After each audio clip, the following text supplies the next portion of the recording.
Ako po si Carla, operator ng Machine 1 dito sa Audion 2. Ito po ang Machine 1. Pag-run po ako ng 200 plus meters last week. Madalas po itong gamitin. Ito po ang aking printer head area. Ito naman po ang aking capping. Ganito po ang tamang pag-head clean.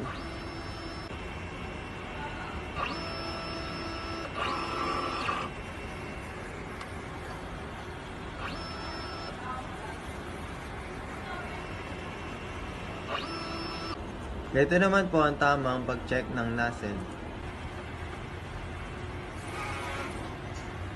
Nakapagpudsong po ako ng 5 white ink, isa sa cyan, isa sa magenta, 5 po sa powder.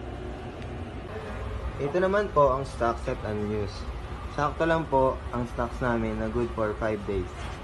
Ito po ang aking waste tank area. Ang last disposal ko po ay kanina lang.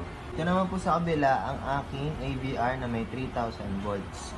Dito naman po ang aking ground wire. Dito naman po ang aking ink system na naka-level. Ito po ang aking printer daily checklist. Sa ngayon po, wala po kaming in-house order. Ito po ang aking printer daily output. Yun lamang po at maraming salamat.